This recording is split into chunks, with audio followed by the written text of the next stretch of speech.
Battle of the Wilderness, fought from May 5th to May 7th, 1864, in the dense forests of Virginia, marked the beginning of Ulysses S. Grant's overland campaign against Robert E. Lee's Confederate Army. Unlike previous battles, the Wilderness was characterized not by sweeping maneuvers or decisive victories, but by confusion, chaos, and horrific conditions.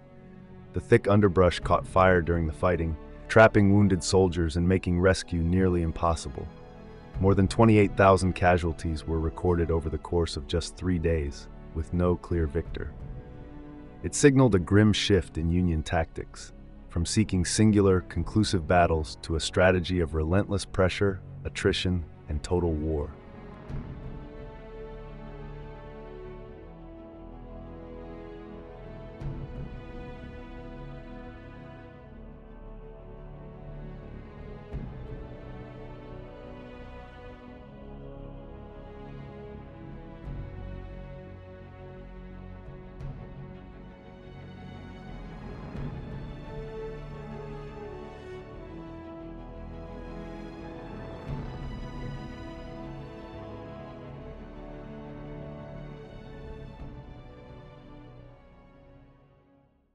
Two sleeping giants come out of a slumber in May of 1864.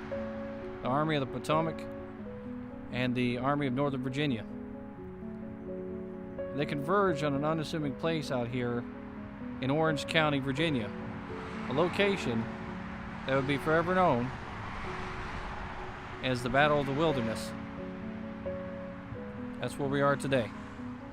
The Battle of the Wilderness battlefield here in Orange County, Virginia.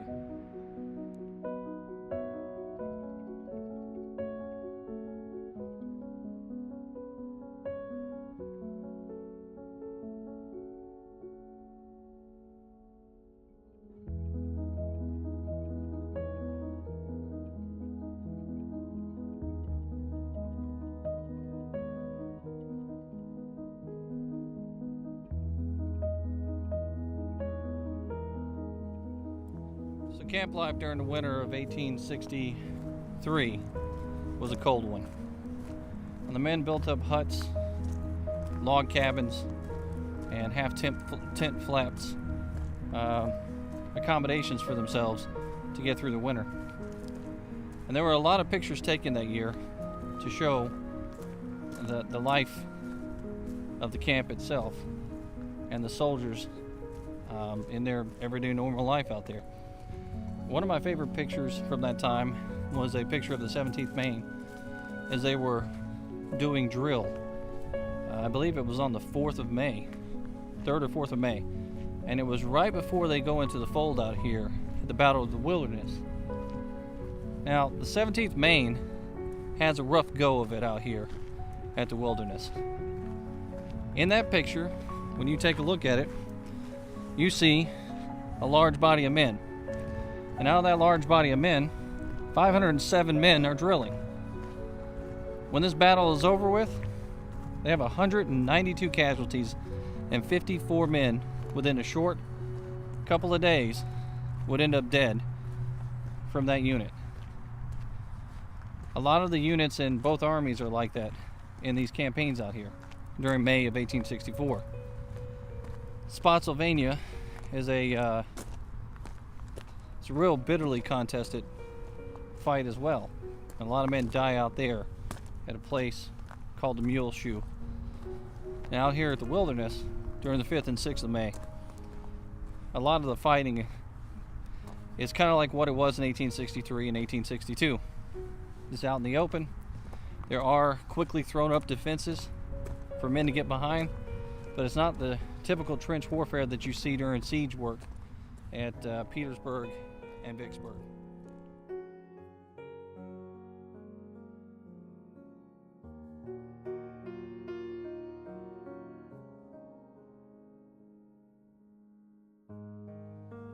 Horace Porter wrote, "All circumstances seemed to combine to make the scene one of unutterable horror.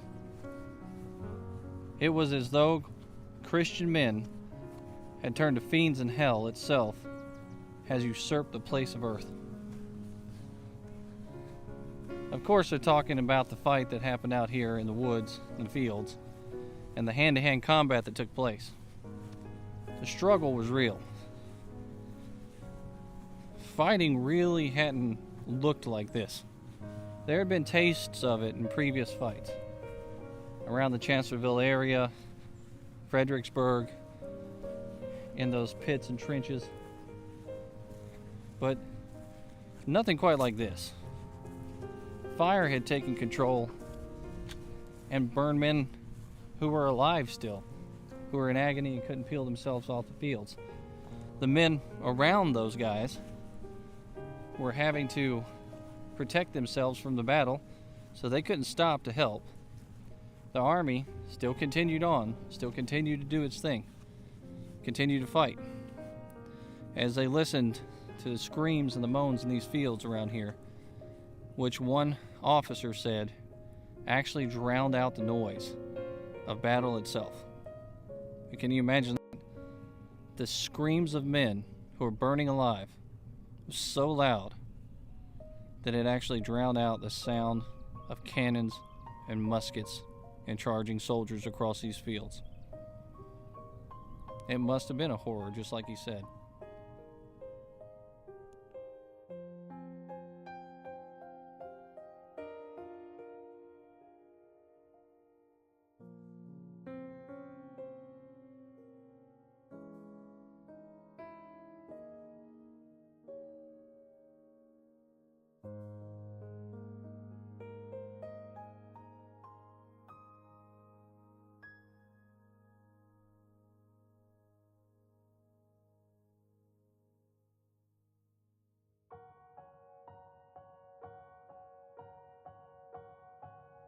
May 5th, 1864. Governor K. Warren ends up making this his headquarters. This mansion's called Elwood, or the Lacey House. I can just imagine him getting off his horse and walking up to this location, going right up these steps to enter this house.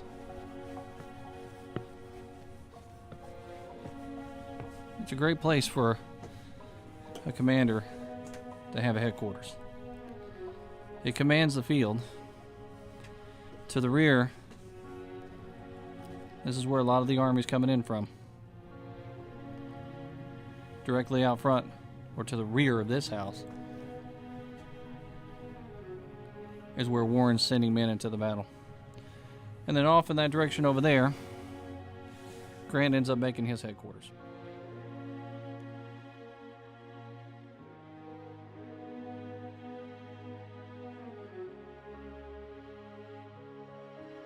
So let's talk about the setup going into this battle here at the Wilderness. The Gettysburg campaign had taken place. In this photo that I'm going to put up on the screen, you can actually see Confederate prisoners like Camp Letterman in Gettysburg. Now those are some of the soldiers that represent about a third of Lee's army that he ends up leaving behind on that campaign. They're either taken prisoner, they escape with their lives and disappear and go back home, or they're injured severely and they're in those camps trying to get better. And a lot of them are just dead. Lee goes into the winter quarters after that campaign knowing a lot of those men cannot be replaced, especially the leaders. But this is what he has to deal with. And he has a lot of the good generals that he had going into that campaign still left over. And Longstreet has been gone for some time because he had to go down to Georgia and Tennessee and fight in the army down there. But he ends up coming back up here just in the nick of time to be with the Army of Northern Virginia again. And Lee once again is out fighting with his old war horse, Gloomy Pete, General Longstreet. But unfortunately for Longstreet, May 6, 1864 would be his worst day in the Civil War, as he ends up getting shot by his own men traveling down a road through the throat and into the right shoulder. And one of his trusted agents are there with him, ends up losing his life as well.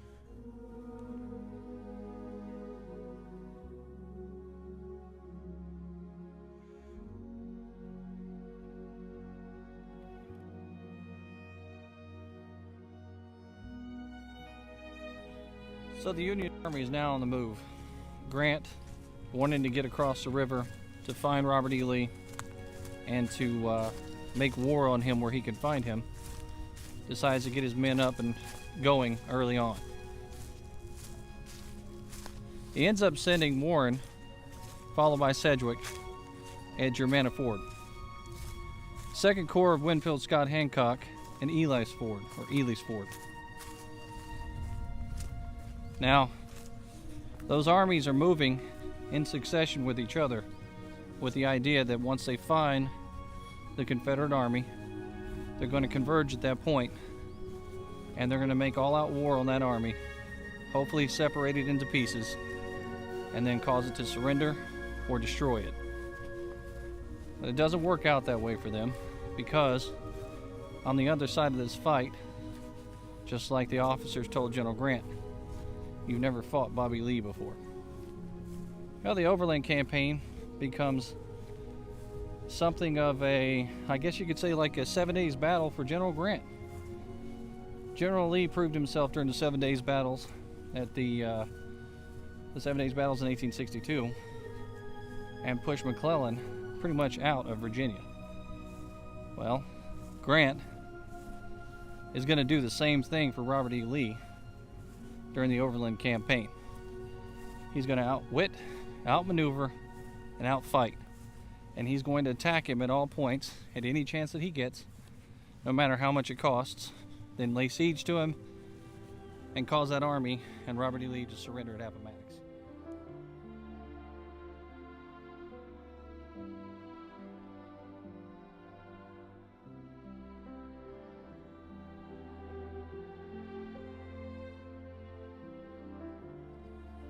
Now, Robert E. Lee finds out that Grant's on the move, and he decides to instruct Ewell forward on the turnpike in AP Hill on Orange Plank Road. He sends him out. Grant, meanwhile, on the other side, ends up intercepting a message at some point from the flag officers saying, "We are on the move," and the message was meant for Ewell. Now Grant knows that the race is on. They have to get in position, they got to get concentrated, and they got to get to Lee before Lee gets to them.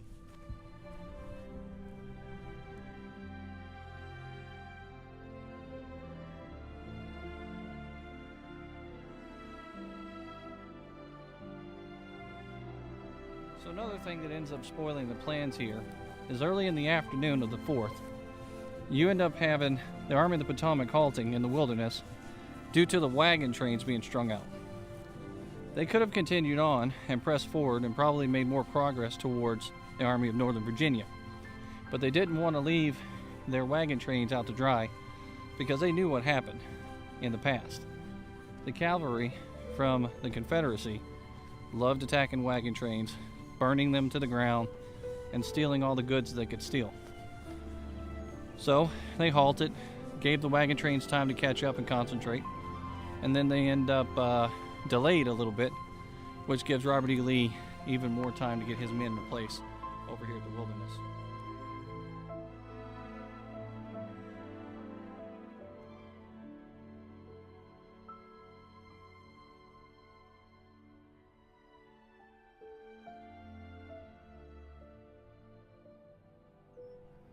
I'm at a location now called the Chancellor House, and the reason why I'm here is because when Hancock's men was approaching the fight that was about to happen over the Battle of the Wilderness, his men took camp out here at the battlefields of Chancellorsville, rather, in and around where the house used to be in the crossroads.